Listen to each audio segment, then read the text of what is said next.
Great. Thank you, Vicky. Today we have a very interesting speaker, our very own Rtn Mahiar Patel. And the topic of his talk today is recycling in the aerospace industry. So Shirin, since you are a very good friend of Mahiar and you've known him for a very, very long time, may I call upon you to please introduce Mahiar? Mahiar the millionaire, you mean? Mahiar the millionaire, exactly. And the soon-to-be billionaire. Mahiar Patel holds degrees in accounting and international business and has spent over 18 years in trading and recycling industry. He's also a keen aviator. Currently, Rotary Mahiar is looking after interests of Cronimet, a German recycling company in Singapore. As much as we love to fly in planes all over the globe, pre-COVID-19 times, very few of us know what's going on in the aviation world with regard to recycling of aviation scraps and the maintenance, repair, and overhaul MRO business.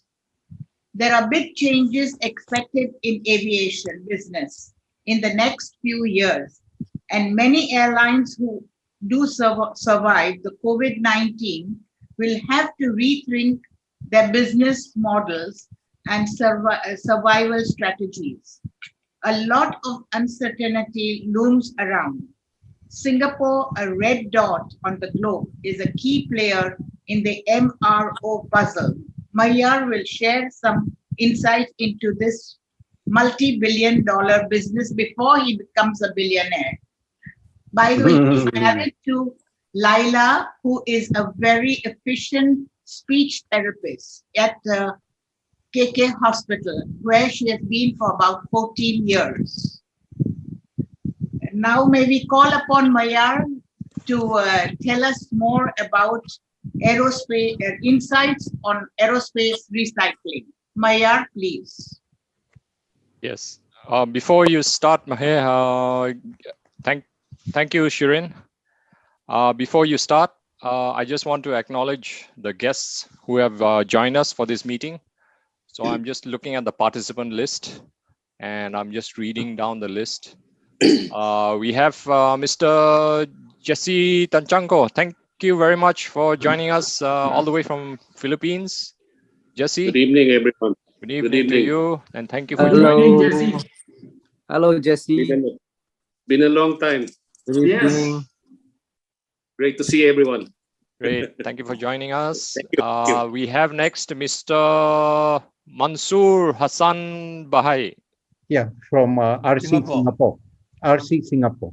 RC Singapore. Thank you, Mansoor, for joining us. Great to have you. Thank you. We also have Mr. Naruyuki-san. Hello. All the way from Japan. Yes. Thank you for joining us. Yeah, good evening, everyone. So already I post a chat box my introduction. Good evening. Yeah, good evening. Great. Good Thank you for joining us. Yeah, Good evening to evening. you. Good Yeah. evening to all our guests. All right. So over to you, Mahiar. President Ellie, Charter President Ban Singh, and fellow Rotarians and friends. It's been ages since I've done a talk about what I do and about the aviation business. I hope you all can hear me clearly. Is the line fine? Yes. Very fine. Okay, excellent. Yes. I've done this, I will have a general chat, a little bit on aviation as well as recycling. And I've prepared some screens, which I will share with you all. And if you have any questions, please stop me in between, or we can discuss them after I've finished. We are free and easy. It's a friendly environment, so no formalities to be followed to the dot. So let me share my first screen. Just Just give me a second.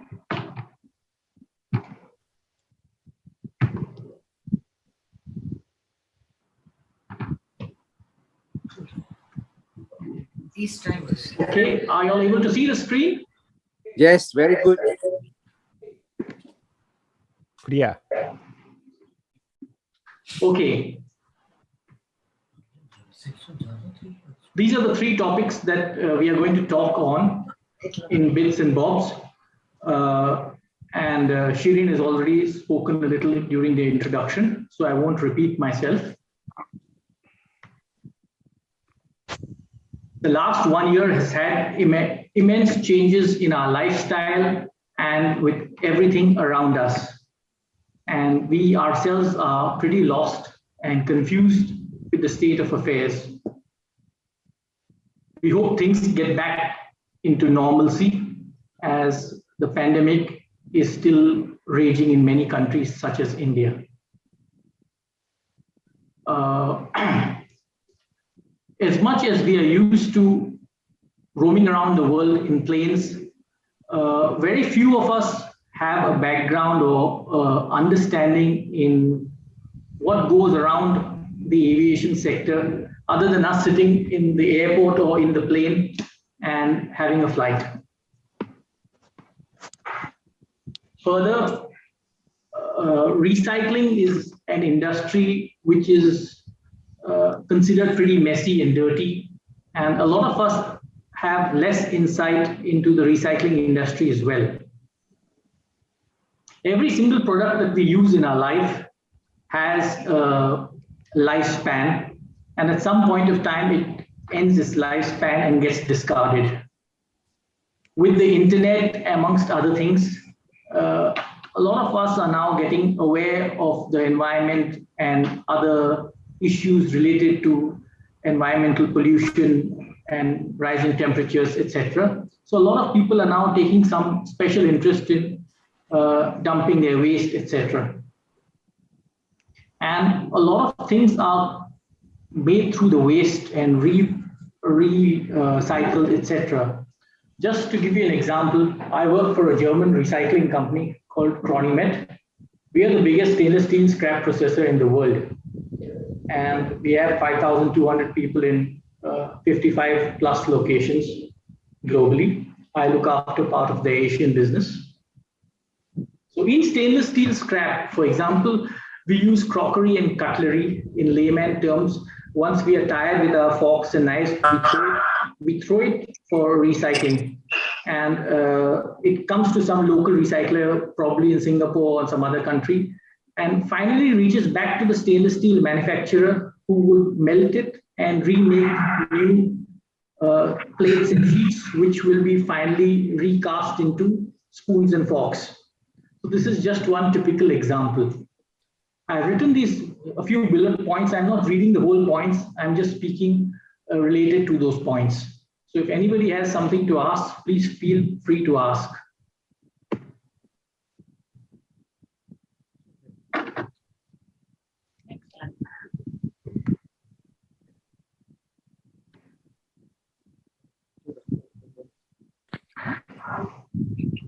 All of us travel frequently in planes, and not many know about the engines in planes and how the airlines maintain their planes.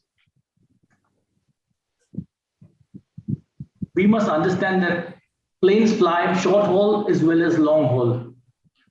Short haul can be as close as, say, a place like Johor Bahru or Kuala Lumpur, and long haul can be the States or any long distance place. So planes basically have to be able to withstand flying those long hours and performing without any fatigue or failure. So for this, planes have to be maintained. Just as we have a car or a vehicle, a scooter or anything of the sort, we service it, maintain it, and use it.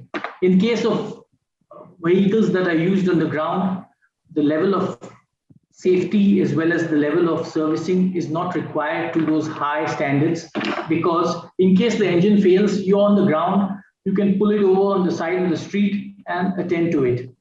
But in case of planes, in case there's some problem, a lot of people's life is at stake, and it is not acceptable nor appreciated. So the servicing and maintenance of planes is very different. Typically, every engine has a hot section and a cold section. The cold section is the one in the front of the engine, where you can normally see a fan. Whenever we climb a plane or look through the window of a plane, we see a big turbine fan.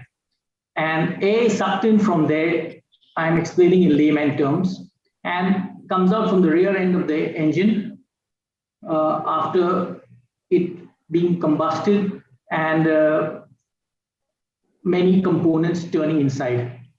So the temperature in the rear end of the plane can be in excess of, the plane engine can be in excess of 1,000 degrees. So it is pretty hot.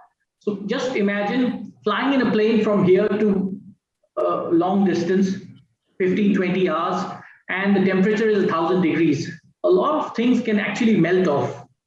And so the plane engines have to be made with some special alloys and special materials by which they don't fail even after these drooling pressure and temperature situations that they undergo.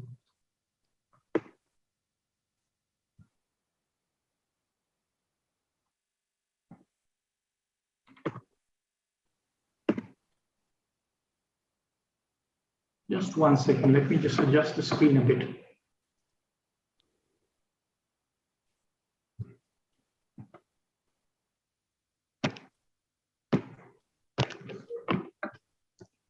Just give me a minute.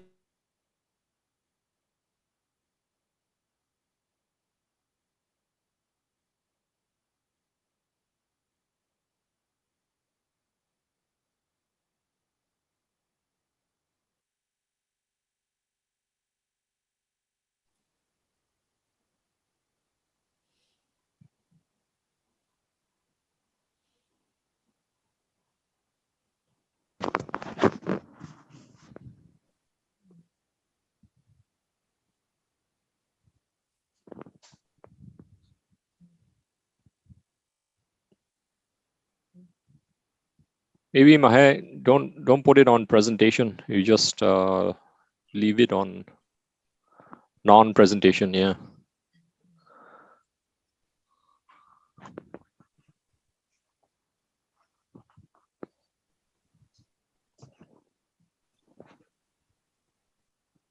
Okay, we can see now. Yeah, okay, good. Sorry, my screen is frozen.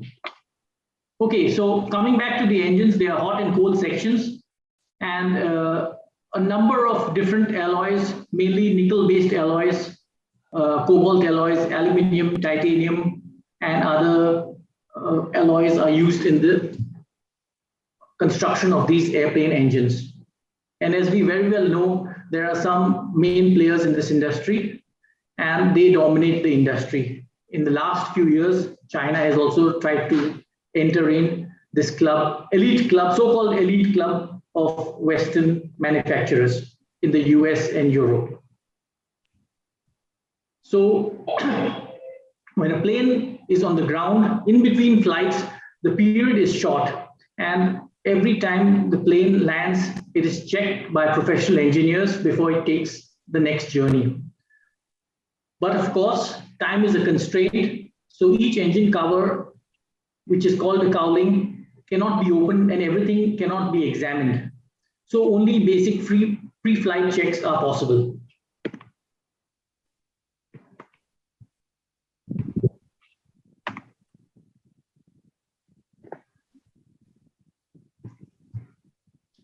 Based on each engine's manufacturing specs and number of hours that the plane has flown, periodic service is carried out. This basic servicing is done by maintenance, repair, and overhaul companies, which are also abbreviated as MROs. There are different services that MROs offer in terms of airframe, which is the body of the plane, engine maintenance, landing gear maintenance, avionics, conversions. Conversions has been quite popular of late. A lot of planes which were passenger planes have been converted into cargo and freight planes because of requirements and because of demand. So this is also something that MROs do. And basic servicing and basic maintenance can just be a few $100s, and every few hundred or few thousand hours as per manufacturer's specifications, these engines are totally stripped down and different parts are checked in minute detail, serviced and then reassembled. The cost of these major overhauls can be in the millions of dollars. Here is a picture of a typical airplane engine which is mounted on the wing, which we normally see while we are on the plane or at the airport. The picture on the right shows the same kind of an engine with the cowling, which is the outer cover, removed, and the engine is mounted on a saddle. So this is the engine on the ground, which is basically opened up for the technician to take a look. Just as we go to a doctor to check our health from time to time, the doctor uses a stethoscope and other X-ray devices to be able to see inside our body and see the organs. Similarly, in a plane engine, like the one mounted on the rack, on the saddle, there are holes which can be used by the professional using a borescope to look inside the engines to see the wear and tear of the blades and the stators. So it is not required by the professional handling the engine to strip open everything. He can view the internal parts by going through the various borescope holes in the plane and seeing if damage is done or wear and tear has taken place. This next picture shows some cross sections of airplane engines. As you can see, the first picture shows air intake from the front, and there are various items which are inside the engine, and in the end the air comes out from the rear end. Similarly, the second picture on the right, you can see cold air entering the engine. After the combustion takes place, you see there's a red picture, a red flame at the back. That is the place which is the hot section that can cross 1,000 degrees in temperature. So the alloys that are used at the rear end of that engine where the red part is are costing thousands of dollars per piece and per ton. Similarly is the third picture, which shows several stages of blades in the front. These are stators, and these stators turn in a particular frequency. And again, at the end, you see a red picture showing the hottest part of the engine. Here are some pictures which I've just taken. You see these blades after they are dismantled. It's like a Lego set, if you speak in layman terms. You know, like a Lego set, we put one piece into the other and make a house or make a building or make some toy. Similarly, these airplane engines have blades which are clipped on to rotors, and one by one, the same blade is assembled, and finally you have a fan. Similarly, the picture on the right, which is the round picture, we don't have any blades. These are basically chambers where the gas comes out and fire burns. So again, this particular piece would have to withstand thousands of hours of hot climatic conditions and hot engine temperatures. There's a picture on the right which shows some gold, which you might be able to see in yellow. Now, all these plane engines have brazings on the blades, which are not typical welded with basic materials. These are platinum, gold, and palladium coated.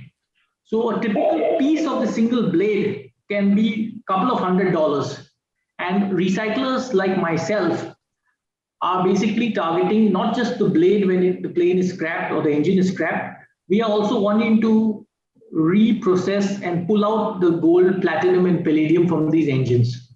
Of course, this is time consuming, and in places like Singapore where you can't just extract precious material without having a lot of paperwork and back-end work. So this is not so popular. So we send it to our processing facilities in the US and in Europe. and it is done there.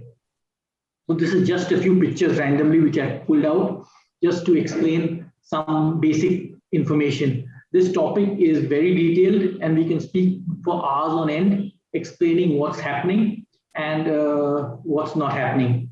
Just to give you all a typical example, the Boeing 747 planes, which is also called the Jumbo, flew between the late 60s till recently. So they had a good 45-year service. So imagine those planes were built with such high quality materials that they were able to last for the good 45 years. Finally, they have been decommissioned, not because of the plane not performing, but because of huge fuel costs. These fuel efficient engines, these engines were not fuel efficient, and the new generation of engines are all fuel efficient. And that's one of the reasons why the new airlines want fuel efficiency and all things are discarded. And people like ourselves, myself, trade in some of these old engines and we strip them down and take out the alloys. So this basically gives some background understanding on a little bit of the engine side.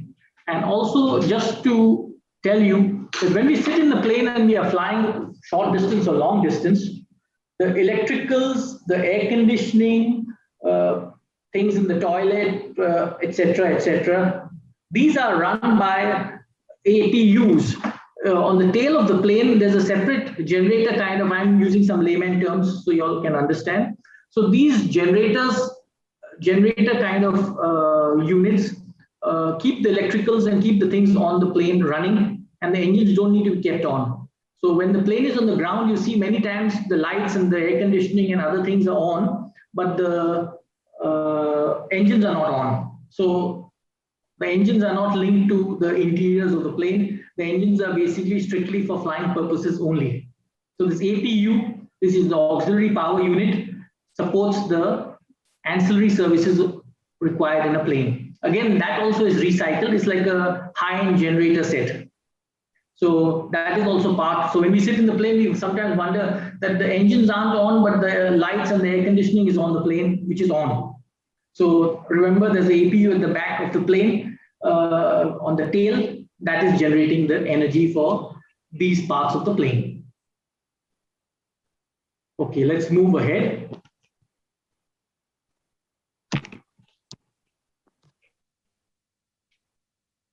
There's a topic which we are wanting to talk is that, in the next few years, we are all in a question mark situation on the aviation industry. The aviation industry has been very competitive and has been a capital intensive industry. As we all know, we used to have barely a handful of airlines 2 decades ago. Then came all these budget airlines which ply the same routes but at a fraction of the big airline costs.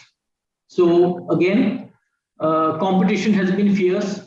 And even a place like Malaysia, for example, Kuala Lumpur, just to give an example, there have been, during non-COVID times, we've had times where we've had maybe 30 flights a day between Singapore and Kuala Lumpur, different airlines hopping, different airlines flying. And so it's so competitive, and all this has come to a grinding halt. And there are multiple factors now that have trickled in. Some of the factors are beyond control, like COVID-19, where dozens of good airlines have wound up because they just couldn't take the costs for planes sitting on the ground. And everybody has leased these planes, either dry lease or wet lease, and somehow it is a huge investment and very small returns. So if the calculation goes wrong, everything is stuck. I don't want to name the Singapore national carrier, but the government has spent tons of money keeping them alive. Unlike other countries where there was no resource to keep their national airlines alive, so those airlines have packed up. And the question remains, if this virus continues for maybe 6 months or a year more, will these big countries, including Singapore, still pump money into the airline which is non-performing? That is a question. And like this topic, we can debate it for days on end, but we cannot reach a final conclusion. And aviation is a critical sector, so we need to wait and see.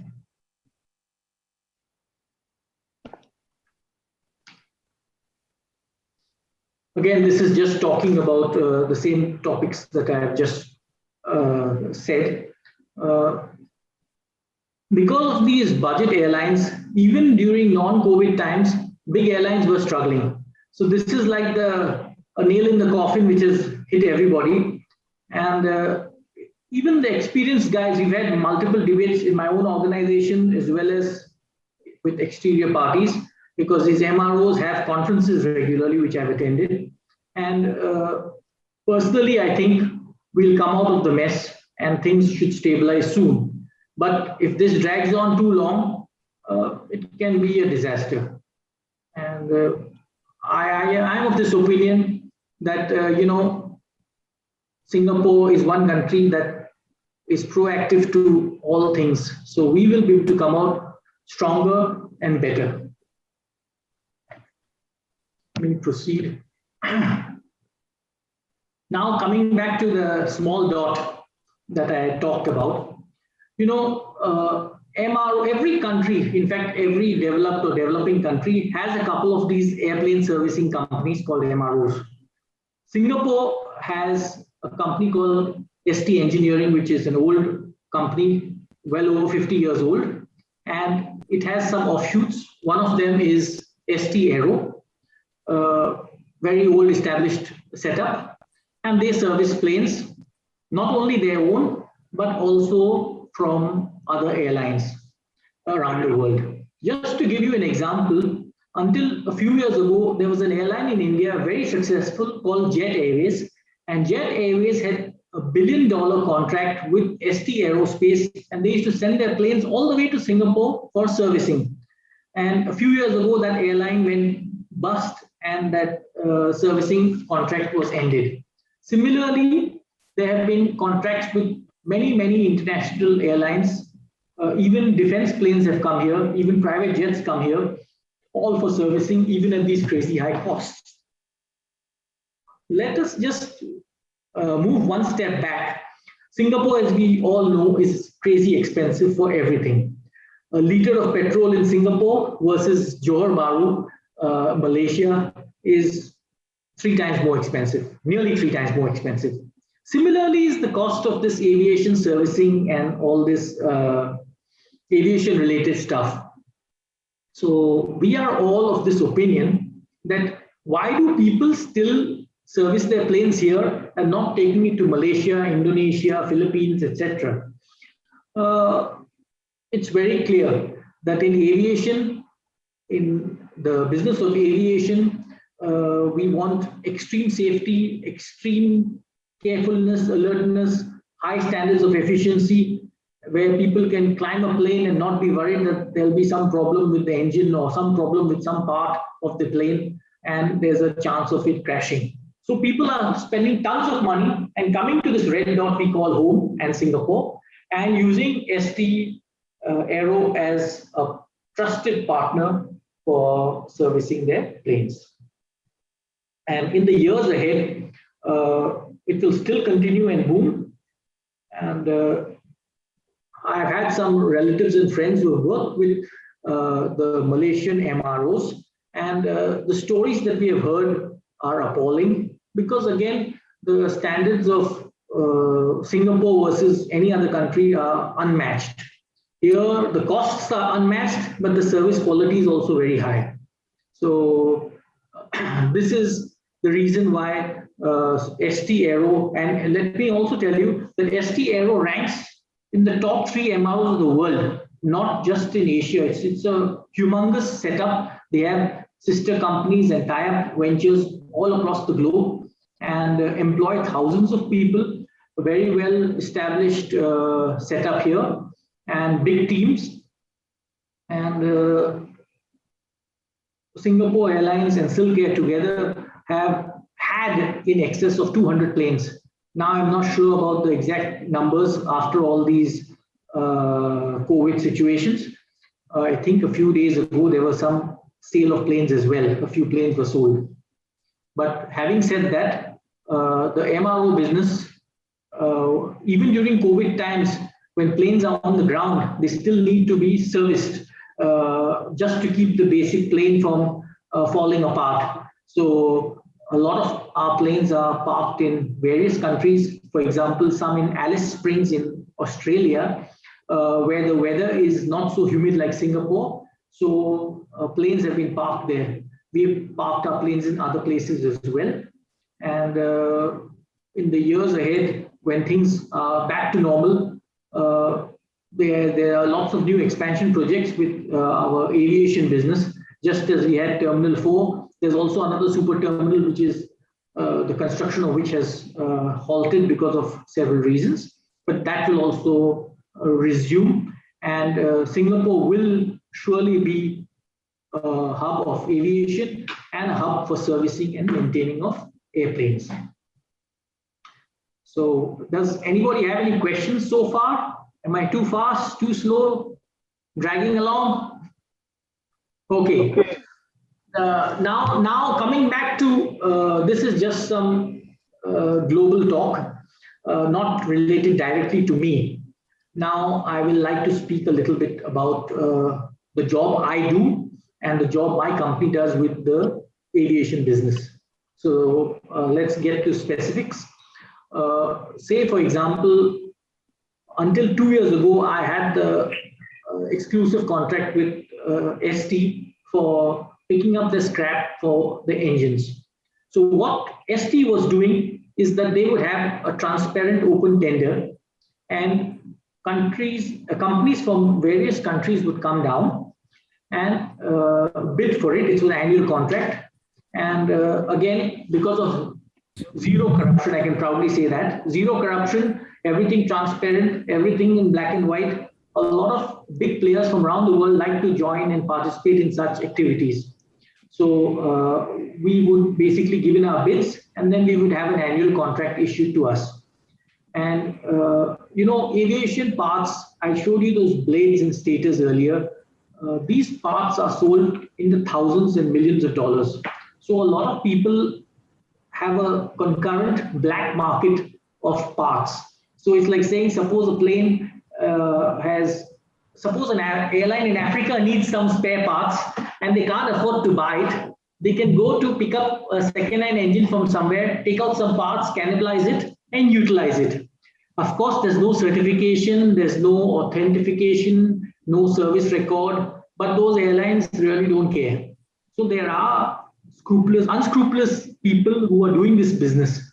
So ST Aerospace has basically made contractors like myself and others sign guarantees and indemnities to show that everything that is taken out from their facility in Singapore, whether the part was originally belonging to an exterior airline or domestic Singapore airline, those parts will have to be mutilated part by part and catalogued before they are leaving the facility of ST. So everything I have to pick up, I need to send my team to this ST facility with a gas torch or plasma torch. They have to damage everything, mutilate it, so it cannot be used again. Then it's catalogued. From their original inventory, it is removed and then handed over to me. And then what we would do is, we would basically separate the different materials, different alloys, and send them back to our principal units in America and Germany, where we will further process them and send it back to the original manufacturers to remake the same alloy. So in Singapore, running all these facilities, manpower, processing, rental, etc., is fabulously expensive. But again, having these blue chip accounts is feather in everybody's hat. The last 2 years, I was not able to get these tenders. Last year was COVID. Before that, there was another international company who outbid me and took the contract. So now after COVID times, probably I'll jump back in and see if I can get back in the saddle, as I call it. So that's pretty much of the aviation business that we do. And similarly, we also do a fair bit of ship breaking from the ships that run, the big commercial ships. They too have engines, and we scrap those engines and pick up some of the alloys that we require. So these high temperature alloys is of interest to us, and we pick it up from several companies, several countries around the globe. And in the years to come, this business will grow substantially, because there's a census that shows there are about 6,500 engines which are ready for demolition. This was pre-COVID times. Now with COVID, I don't know how many is the exact number. So you can imagine how many airlines are just discarding their planes and shutting down their services because of various reasons. Sometimes it is better to scrap a plane and buy a new one on a lease, which is more conducive to use and has better performance and less fuel and handling costs. Similarly to cars in Singapore, people like to scrap their cars in 3-4 years and pick up a new one instead of dragging on with their old vehicles. So a lot of people like to have a younger fleet of planes, etc. So the recycling business and the repair business will grow substantially. So that's pretty much about the stainless steel and the super alloy business that I do. In the stainless steel business, we basically are just doing 2 grades, mainly the 316 and the 304. So if you pick up any utensils or crockery and cutlery and turn them around, you might see some grades mentioned, and you'll see this 304 and 316 mentioned. These are very standard grades. So we ship them to the various big stainless mills around the world, either by bulk ship or by railway rake or in containers. In Asia, it's mainly containers, not bulk ship nor railway rack. But in the US and Europe, it is through even barges, through canals in the Rhine River and other water bodies. So that's pretty much what I do. And unfortunately, I've got lots of pictures and lots of things, but I was a little tied up because a few of my people were unwell in the office. So I've not been able to well prepare myself, and at least giving you all some information, which I hope people have understood to a certain extent, because I would have not understood everything on the first go myself. So I don't expect others to have picked it up. So now, are there any questions anybody wants to ask me? Yeah, Mahiar, can I start with a question? The first question, this is Franklin, by the way. Yes, please. Sorry, Eddie, is that okay with you? Go ahead. So, yeah, thanks for the sharing, Mahiar. It's quite interesting to me. You mentioned that one of the MRO in Singapore is ST Aero, and they do services for Singapore Airlines as well. There's another MRO that is under Singapore Airlines. It's called Singapore Airlines Engineering Company, and they are also servicing, I think, pretty much Singapore Airlines and its all subsidiaries, including Scoot, for example. With the current COVID situation, do you see that there will be consolidation in the future, for example, between SIAC and ST Aero? Even that the volume probably will be much smaller than it was before. When last year I happened to be there for a few times for a project, the volume did really come down to like zero for several months, and they don't expect that to be improved. And I think the current situation even this year is not that great either, right? So do you see consolidation in the future? See, let me tell you one thing. I use the word ST Aero, but actually there are more than 10 companies in the ST engineering group which are linked to aviation business. So different parts of the MRO functions are done with different companies. And also there's a defense part of this whole aviation business, which Singapore has a defense fleet of planes and stuff like that, Air Force planes. So that is also being handled by them. And as you rightly said, will there be consolidation? In the airlines, it has already happened. For example, Silk Air and Singapore Airlines have already had a merger. Sure. And the pilots of Silk Air are now on Singapore Airlines payroll. And this was also done with the idea that a lot of short-haul flights and a lot of smaller planes may be required in the future compared to those big planes carrying hundreds and hundreds of people. So the 380 is one good example, which kind of was expecting huge sales of those planes, but in the end, other than Emirates Airline, nobody else is currently having interest to fly them in big numbers. So yes, consolidation will happen. And myself, I have faced the same problem when ST told me that they will be giving me an X volume of minimum volume per month. In the end, they were not able to get that kind of volume, and they were willing to alter some prices. And then, like I said, in Singapore, running a facility with manpower, with all these license requirements, safety, etc., and walking straight means no cheating business at all, then the margins can be very thin. And because of these thin margins, you don't want to take a risk with the government companies and then put your hands up midway, because then they'll take you to court and you can have a bad situation and bad negative publicity. So yes, one of the reasons why big players like my company back out from taking many contracts which are won in 2 years is because we don't know what the future will be. And in case the costs in Singapore suddenly go up, like you have seen, manpower is very difficult to find now because of all these lockdowns and foreign workers gone back to their countries and new people could not come. So the situation will worsen before it improves. Right. Thanks, Mahiar. Yeah. Great. Mahiar, there's a question from on the chat. I'm just reading. So Chiwi, you asked a question. Maybe you just want to unmute and ask, Mahiar. Chiwi. Hi, Mahiar. Okay, I'm sure your business is kind of a hit. Okay. A particular question.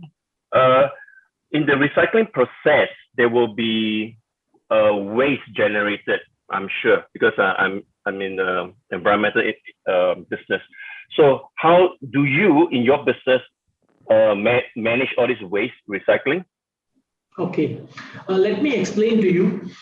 Say, for example, just take any item, which is a mechanical device or something like that. If I open it or you open it in your house also, some powder is there in it, some oil is there in it, and some kind of packing material, etc. So anything you open will have some kind of packaging, packing, etc. So similarly is this thing in the aviation business.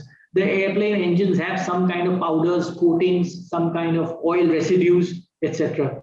So in a place like Singapore, we just can't throw it in the dustbin or in the drain pipe or something like that. So all these facilities have to be having a system and a SOP for handling this kind of either hazardous waste or either waste which cannot be handled. So NEA will basically pick it up. You have to pay money for them to pick it up and take it to their respective sites, and they will basically process it further and sometimes put in the incinerator, sometimes some other line of processing is required before it reaches the incinerator.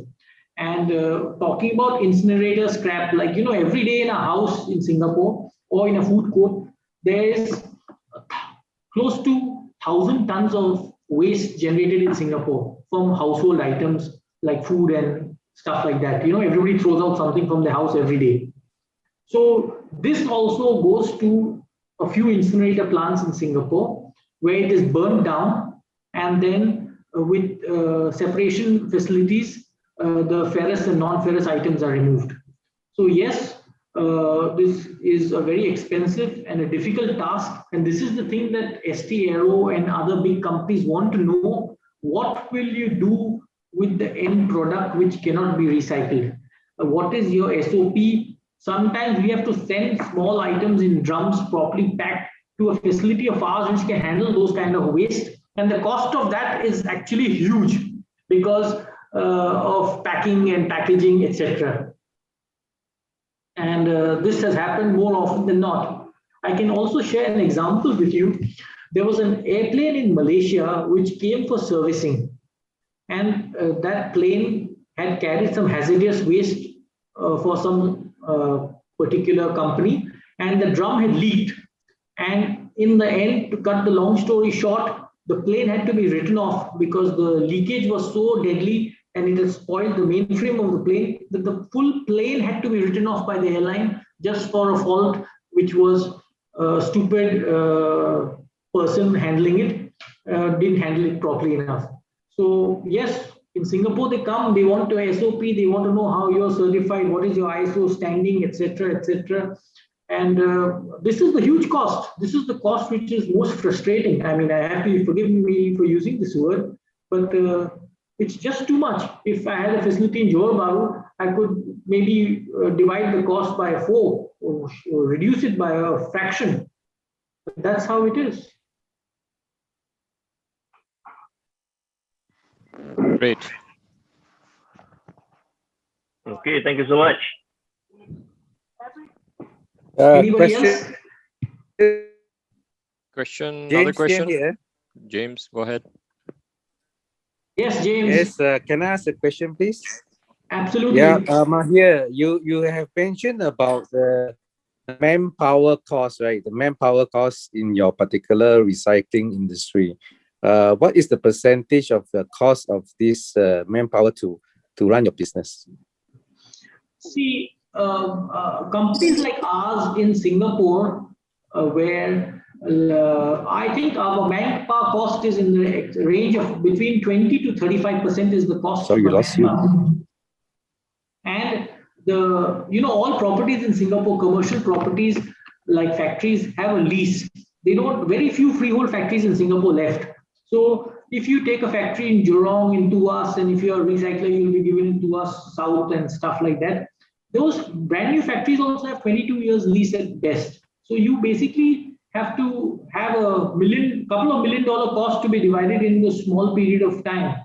So it can be quite a hit. And since we are talking about costing, just to give a fair comparison, I have a yard in Aliquippa in the US, where it's a 51-acre yard, which was a steel mill at one time. On one side, a barge can come for loading, and then on the other side, a railway rake can come inside the factory. And we bought it for a peanut price compared to the Singapore prices, 51 acres. So and that's ours for life. So when we are comparing apples for apples, sometimes it's a bit of a shock. But also, here I'm getting my manpower.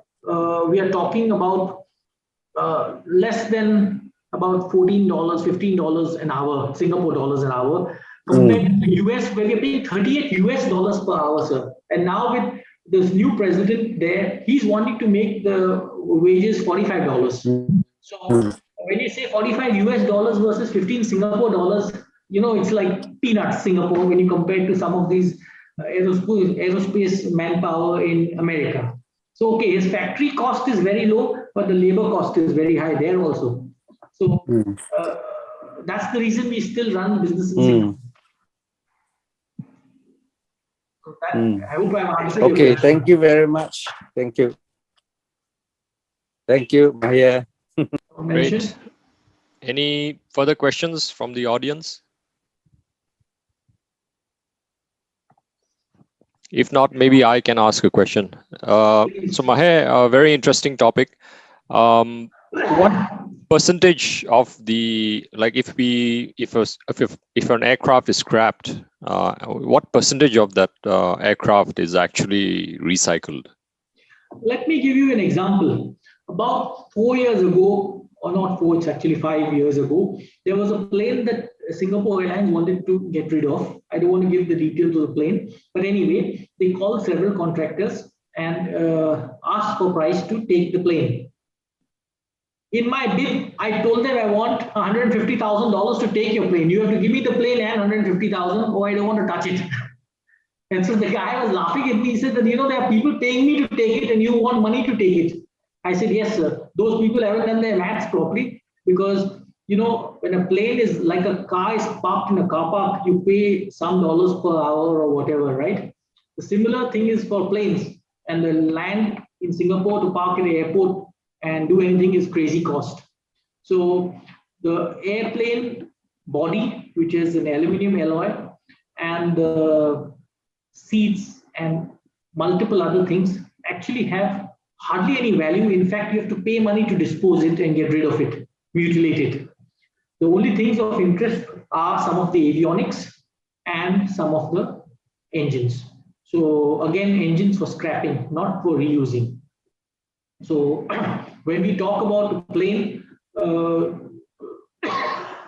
excuse me, when we talk about the plane, you can get basic engines as cheap as, say, for the Boeing 747, the example I've given. They can go as little as maybe $5,000 to $10,000 a piece in scrap value, or can go up to say 25,000, between 5 and 25,000, depending on where you're buying it from. So when you compare it with the plane, how much residue will you get in percentage terms? I think the engines and the landing gear, engines and the avionics are the three important things. The rest of the stuff you might have to spend money to get rid of and mutilate and basically demolish. Because to get an excavator inside an airport, you need special license. To get anybody walking inside the tarmac area, there's lots of paperwork involved. So all these costs can be huge.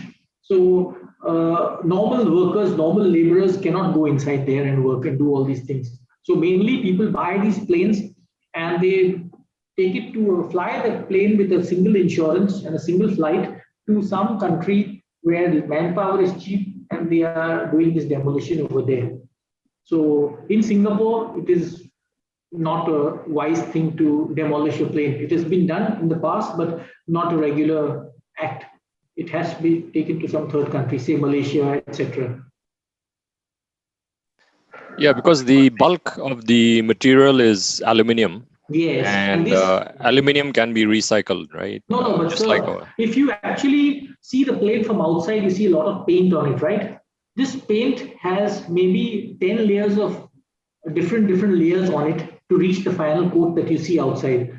Plus, if you cut open the metal and see inside, there's a green color, something like an army light green color. The inner frame is made is coated with this kind of paint. Again, this paint, this aluminium is 7000 series, which is the aerospace grade.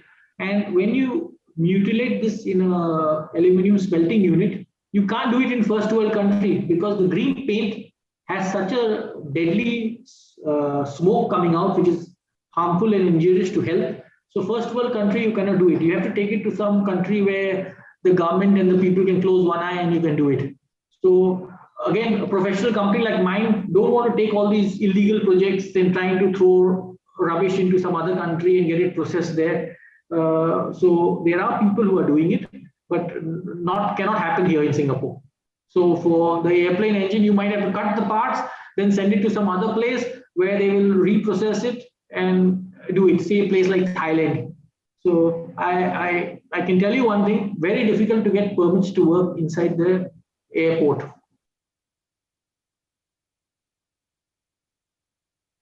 Okay, great. Thank you. Are there any further questions from the audience?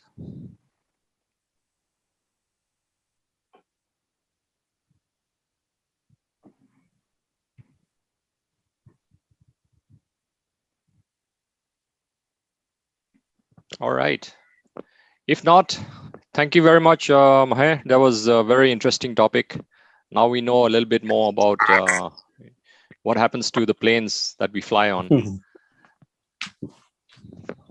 My pleasure. It's unfortunate that we've had this sudden meeting where we have to couldn't meet in person, but actually I wanted to bring some samples. My target was to have got them in my office cupboard. I will maybe bring it for some other meeting when we have a physical meeting and show you all some samples of these aviation scrap pieces. So when you see that, you will say, this doesn't look like, it's a very odd and high and complex material. So maybe sometime later I'll show it, so at least people can have some understanding, clearer picture of the situation. Yeah, that'll be great. Mm. All right, excellent. Thank you very much again, Mahiar. Don't mention.